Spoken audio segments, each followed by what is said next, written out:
weird situations in the all-kill format where we do not have the trust in this guy to bring it to, more hope for Afreeca, and then he just comes out and outperforms a guy who's 3-0, stomping the rest of your team.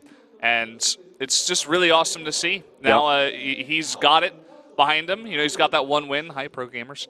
And Pro Gamers. We saw them. Yeah, looks like Zest was in there, as well as Jagchi. But now, anything could happen. Anything really could happen. Yeah, I think TY is a good choice. Speaking of Jagchi, I don't think so. But TY is my pick. We already saw him on camera earlier. It doesn't necessarily mean that he was chosen. He might have actually just been talking to Stats about that game because he's a good Terran player. Like, I do this build all the time. You should have just been more aggressive in this place or that place. Maybe he's talking to Zest before Zest goes into his matchup. So I mean, don't know. Could be anybody.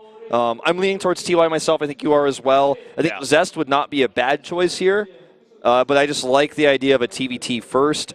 For me, I always talk about this with mirror matchups. Even though TVT is the least volatile, the later you use a mirror matchup, the scarier it becomes because sometimes things just build order-wise get nasty. Let's see who it's going to be. See who they want to throw out here. Maybe it will be TY, Zest, or someone else. Yep. Let's see who's going to be Leenock. Okay. Zerg coming out here on Leralac. Not what I expected. Not what I expected at all.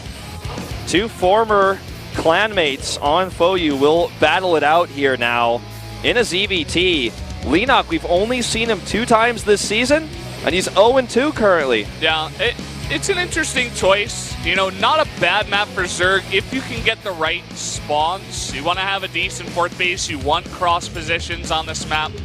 And you can send out Leenock. You give him experience. You're going to need him later for more series later on. Absolutely. You tire out Keen. You throw in a different matchup as well because obviously TY and Zest, a Terran and a Protoss are coming up next. So I like the idea. I do too. We wanted to end it now, not give them too much momentum, but I see what they're thinking. Keep in mind, I talked about this a lot earlier, but KT's roster does not have the depth that Jin and SKT have. They have a much less deep roster. You want to hide your players that you need. You're going to need them tomorrow versus Jin if you win. You're going to need them on Saturday versus SKT if you win. Hide your top players. Send Leenock out here. You're very right. I think you're right. I think this is a smart choice. Tire him out if it needs to be. You can use those players. Yeah. So let's jump into game number 5 right now between Leenock and Keen. Looks like we got to wait a little bit longer. Yeah, the Korean commentator started talking again. Not sure what's up, but these players look ready. I think so. They're both in the lobby. They're not saying anything, so I think we're okay. Yeah. Leenock doing a chopping symbol. That's what he wants to do to Keen. Chop his head clean off with a victory here. It looks like we are ready, guys. So let's jump into game number 5, a ZVT on Leralac Crest.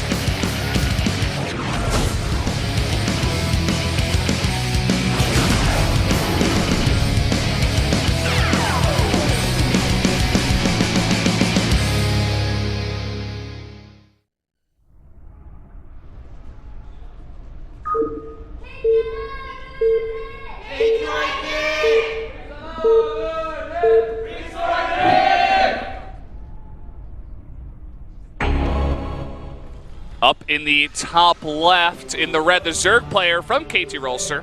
It is Leenock. And his opponent in purple. To the bottom right for the Freaks, it is Keen. He won that game. He shocked the world. Now he's got arguably an easier opponent here, but it is Leenock, who doesn't have a lot of games shown. But, Keen obviously isn't prepared for this. He had no idea who he was going to face. Yeah. He probably wasn't even confident in himself to defeat Stats. If he was, he was overconfident. That was a mistake. Certainly showed a bunch of confidence in what he was doing. Was very decisive in that move. I really loved just the counterattack, going for the kind of base trade, if Stats did not want to go back home. That was the winning moment. That's what gave him the advantage. That turned the tides of the game. And had he seen that 5th base like you were talking about, it could have even gotten more damage done. He would just been able to fly over there and kill it. Could have potentially taken 3 Nexi, which would have maybe even been game-ending because Stats would probably have just gone for the counterattack and may have been shut down. The Liberator in the late game TVP is kind of like a siege tank, so it would have been tough for Stats to kind of all in that position against all those Liberators. He may have been able to win the fight, but he lost too much to do so, and then Keen could just turn his army around after killing Nexi and clean up the rest, and that would have been game. So kind of caught between a rock and a hard place there. Smart decision making by Keen. Do you see a quick hatchery into gas before pool here for Leenock? Yeah. And he's going to be very happy once he does scout that they are at cross spawns. This is what I was talking about. Definitely the best spawn, I believe, right now for ZDT on this map. Yeah, I would agree. Pretty comfortable fourth base. It's not the most comfortable, just by design of this map. They purposely put those fourth bases out there, but you get a nice and easy third with rocks to defend. So there's that. You get an easy third. You don't get an easy fourth. You can't have everything. No. You can't have your cake and eat it. Exactly. So unless you go to Paris Baguette and take it home. That would be Paris Baguette cakes, I don't know about them, man. I'm not the biggest fan, to be honest. You know how I feel about that. If anyone whenever I invite people to my birthday party, I'm like, if anyone brings a Paris Baguette cake, you're banned. I'm gonna take the cake, throw it out the window. This is your last time at Wolf's birthday party. I'm like, take the cake, throw it out the window to ask you politely to leave. Okay, and don't you dare go get me a Dunkin' Donuts cake after that. And I'm like, I just don't want that. All right, I just want you to come to my party. Maybe bring some wine, some Cheez-Its. That would be nice. It's hard to get here in Korea. Yeah. But bring the Cheez-Its. Bring the Cheez-Its, but I don't reduce fat. Yeah, reduce fat. That's the one because that doesn't get your fingers messy. Yeah. Let's see how messy Leenock's fingers get here with this Reaper. Not a whole lot of damage done. Not a whole lot of Link's Forest either. He's getting a quick Overlord speed. He wants to identify what Keen is up to. Keen very much known to be an aggressive player in this matchup, but in this case, he's going to Hellion into third CC. No fancy all-in, no timing attack or anything like that. Yeah, it's very nice. Made to note that Keen has a bit more confidence in the matchup to go for a macro game, and especially at these positions, it's like the freest third base, cross spawns against a Zerg. Just go for it. You can get Hellions to control the map at the same time. Make sure you don't get killed by any kind of Ling all-in or anything weird like that. Yeah. I think it's a nice build out of Keen. Overlord speed is really smart for Leenock because he really needs to know what Keen is up to. I like how Keen's been playing these. He's going to lose this Reaper. That's fine. I like how he's been playing these games. He's been playing a little bit more macro-oriented than you would expect from Keen against these Titans. And I think that may throw off a player like Leenock. When he sees this, he's going to be like, oh, you're just... Wow, I didn't expect that. I guess I got to make 8 drones, you know?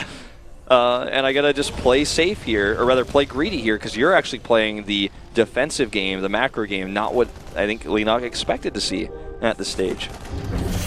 Yeah, so we could see stuff like earlier fourth if you wanted to go for it. He's going to go for the lair here first. Yep, because Keen's going for Cloak.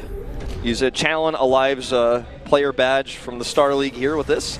And Leenock is like, I guess it's really Cloak. Like, he checks it again, and he's going to have that quicker lair, so he should be fine against this. And there's nothing in the base to kill these Overlords. No Pult Viking, no anything. Not even Marines at this point. I think there's like 1 or 2. Yeah. But... he might not even have any Marines because he went Reapers early on. He's got 1. 1 Marine, okay. Yeah, that's... versus Speed Overlords, good luck, buddy. Yeah. That's you can only run so fast in that giant suit. That's like me with a bug catcher's net trying to catch a cheetah, okay? It's just not going to happen. I would love to see that, though. That sounds like a lot of fun. Sounds dangerous. To watch you running around in the desert trying to catch a cheetah with a bug catcher It's like the net that you use to catch cicadas, like in Japan, like when they have the cicada festival, but I'm just trying to catch a cheetah. The cheetah's like, I won't even fit in that, Wolf. What are you doing? There's a lot of links here, by the way. Oh, wow. No micro. Man, no micro on the Hellions. Too late there. 1 does survive. It's very low. It should be able to go down here. Oh, the SCVs are helping out, though, so he's going to try to get maximum value here. Really nice hold position there, or stop position on the SCVs. I thought this was going to be a disaster, but it turns out to be pretty decent for Keen. The problem is, look, he lost 3 SCVs. He's already like 18 SCVs down. And he lost a few, like he lost a Hellion or 2 there, so that means he can't pressure as easily. So Leenock is totally fine to sit back and macro from here. The Banshee killing like a Ling or 2, so nothing being done with that. That was a huge investment. Yeah, and at the same time, Leenock has been just let alone on his side of the map. Even the Hellions didn't get to do too much harassment. Just by design on this map, it's very hard to get up that ramp, especially with the Speedlings up there. So he's up to 62 drones. He's getting a macro hatch at his 3rd, playing it very safe, slow. He can use that extra larva with the economy that he has built for himself. I like the way that he's playing here. He's going for what looks like Ling Bling Muta as well. going to go for that style. No Rich Ravager in this house. He's going to try to snipe this Queen here, and if the Queen doesn't move back to that Spore Crawler, he will get it. And these Banshees can just hold position next to the gas, deny some mining, killing a few Harvesters here, so finding more damage than I would have thought. Very well done. If he knew about this 4th base, he might even be able to punish that here as well, but it looks like he's just on his way back. No, it will go over and check it. I think it's not. He's not going to be able to kill it, but he can harass and maybe catch any Queens that come over, slowing down this creep Could also spread. go for a scan. Yeah. You know, we've seen that before, even just with one Banshee. Try to deny a bunch of this creep. He's going to kill the tumors, so we're going to see some Queens come out there and have to rebuild that creep. Yeah, he's going to need this Overseer to come into position to deal with these Banshees as well. The Queens don't have vision without him. Okay, going to have to just let that hatch go up. Didn't get over there quick enough. 7 Mutas on the way, which means these Banshees probably not going to go home, unfortunately. Sad story. The Banshee sisters here got to go down. Maybe if they went home right now, maybe then they could get home, but if they had like the Hearthstone from Heroes of the Storm, like they could definitely make it back, yeah. but they don't, so they are going to actually go all the way to the bottom corner because Keen knows what's up, so this is very smart, so I think they will actually at least survive. Cool, actually, because they're not going to do too much later on outside of harassment, so if you can hide them for just a strange time and this just swing up at your 4th base when you're least spent. Oh no! Oh no, there are a few siege tanks here, but I mean, it's just going to target them down. One tank goes down, the second one likely to fall, going to be pretty close. Very close, and look at this, there's not too much anti-air. Could try to swing in, snipe a tank. Oh, he might go for it. This is a huge Marine push, but he's going really deep on creep. Baneling speed is almost done. There are 7 Banelings on the map already. The Mutas are turning around here, but Keen needs to be careful not to stick around too long. Oh no, he needs to pick up here. He's trying to target the Banelings. A lot of Marines lost, and here come the Mutas.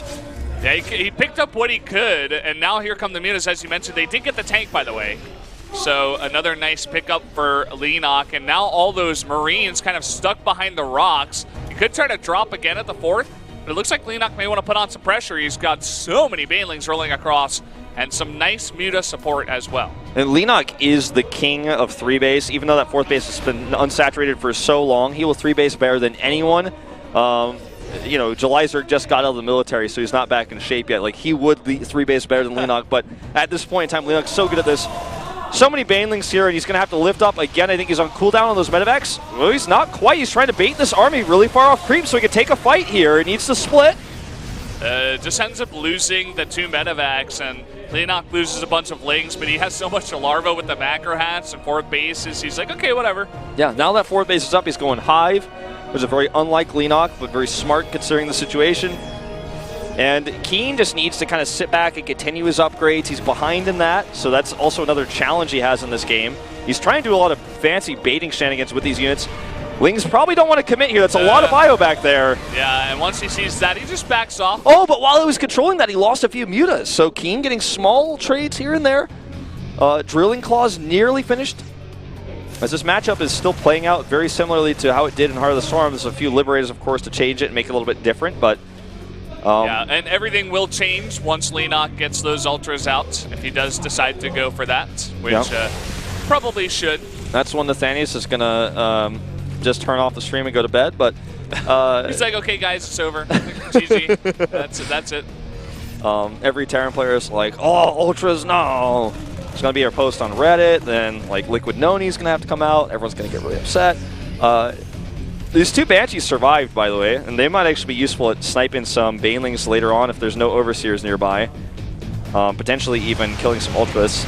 Pretty unlikely, but uh-oh, got to be careful versus these Liberators. Ooh, that's a bunch. There's actually 4 in that mix, and just going to contaminate and just try to run away.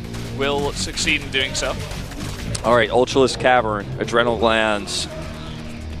Both very strong in this expansion. Yeah, much stronger than before.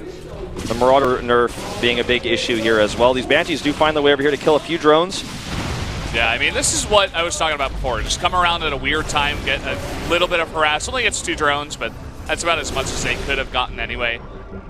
All right, here we go. Ling's trying to come in and maybe surround. The Mutas are coming back. Not a lot of creep here for these Banelings to try to engage from the north, so I don't think Leenock would actually behoove to attack there. Ling's trying to trade with these Marines. They're at even upgrades, and the Adrenal Glands isn't done yet, so King gets a small win there as well. This base is not yet set to be a planetary, but Leenock's going to try to go for a surround here.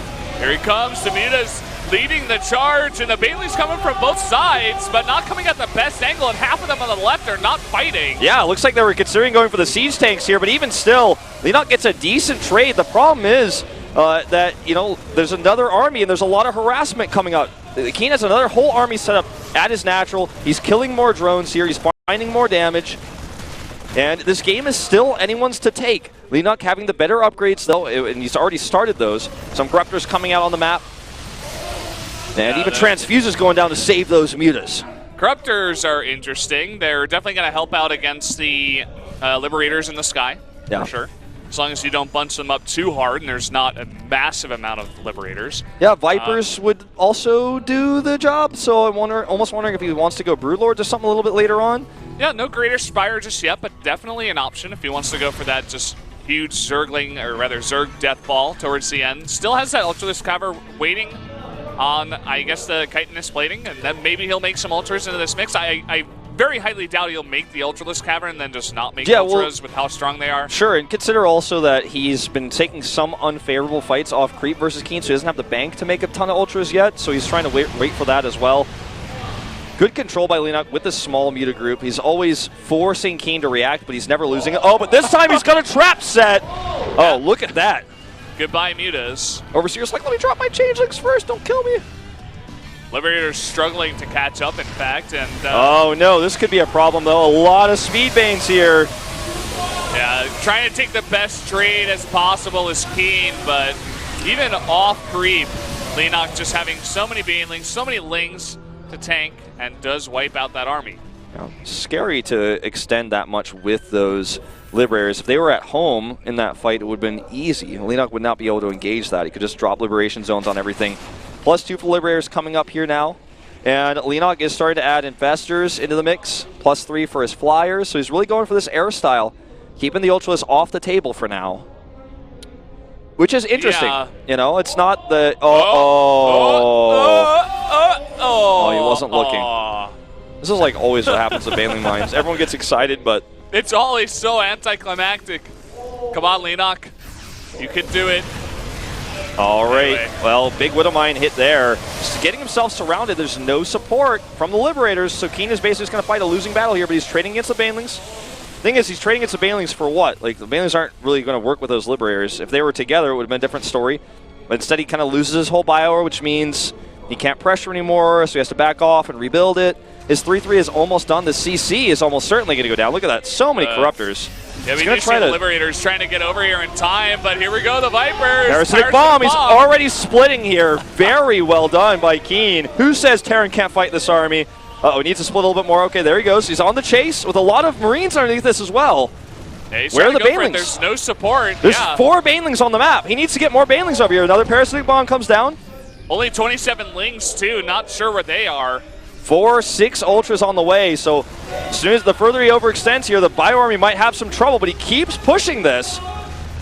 Here come the Ultras one at a time. One from behind, 2 in front, and the Liberation Zones coming up. He picks up those Marines and is going to back off, but this means the Air Army is going to crush that Liberator Army, and I think that might just be game. That's really unfortunate. Not the best engagement there for Keen. He really did have to execute, but nice timing from Leenock with the... man. Every medevac is locked down here as well, and I think that really seals the deal.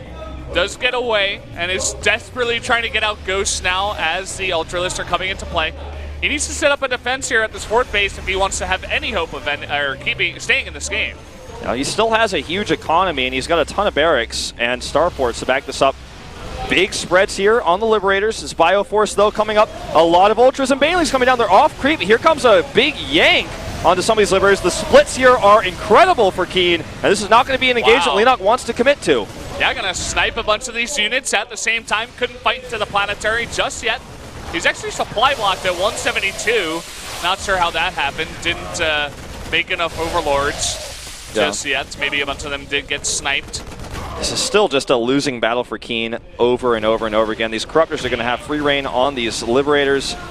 I guess kind of repurposing the meaning of freedom there with those. Now, still, I mean, look at the units tab. 7 Ghosts, 3 Marines. That's what he has as a quote-unquote army here in this game. He's got 4 Liberators out and 3 Medivacs to join those as well. Like, he's got, his bank has been kind of diminished here. Is this still a game that Keen could potentially win? With a few Miracle engages off creep, Leenock's creep spread this game has been pretty lackluster. You know, I'd say like probably Losira would have this like thick as hell on top of Keen's bases right now. It's just that Keen has been denied mining at the fifth base for so long. I mean, that Burrowed Ling has been there for about 5 minutes now. Oh no, and this bio is stuck here. The Liberator's coming in at a bad angle. They're going to get taken out. This whole Bioforce has nowhere to run. There's too many Corruptors. I think this is going to be the game-winning move here for Leenock. Snipe's trying to come out, but that's the army now just disappearing here for Keen. You can see Leenock basically maxed out, going for the Greater Spire, denying more mining, taking a base down at the bottom left. There's nothing stopping Leenock here. Its game is over. Keen had one impressive game versus Stats. That's going to be all sure. The Corruptors can still kill that even if you land it in this expansion, so sorry about that, CC. And down it goes. More of these Ghost channeling here. They do escape the Zerg units. That is 100 supply up right now as Leenock adding more Infestors. He's tripling the army supply. These weakened Ultras. He saved them so they can be transfused. They can just regen. GG! That's going to be it. He knew it. Leenock takes the game. Get him a bit of experience in that booth in the playoffs. He does the job regardless, showing his skill. And there you go. And there you have it, guys. That is going to be it for today. KT Rolster will advance to the semis tomorrow, where they will face Jin Air Green Wings. The winner of that will go on to face SKT. But a strong showing here for KT today, using one of their lesser used players in Leenock. And Stats, I feel like his performance today was incredible, even though he ended up losing that game to Keen. I would love to see him versus SOS, that starting match tomorrow. That is what I want. And I'm sure KT I think we're going to get it. It's definitely possible. Both those guys are fantastic starting players, fantastic plus players in general. And it's kind of unfortunate that KT had to play here. Jin Air just squeaking by them with 3 extra indicator points. And Stats did have to show a bunch of his builds for tonight. Don't forget that. So I'm sure Jin Air was watching all of these games here, even the Leenock one. Yeah, Stats beats Alive in a decently close PBT. Curious, though, gets Shrek'd, and then Bomberman. Let's not talk about that game. Keen is able to defeat Stats, and then Leenock closes it out there with some good Viper controls of Parasitic Bombs. Keen really showing us he knows how to play the mid and late game TVZ, but Leenock getting incredible trades nonetheless, getting some good surrounds. His army positioning was very nice there. Yep, Leenock still looking strong in his macro ZVT on those big maps, cross position. Keep that in mind for later. They still have Losira behind them, TY, Zest, guys who haven't shown their play just yet. And I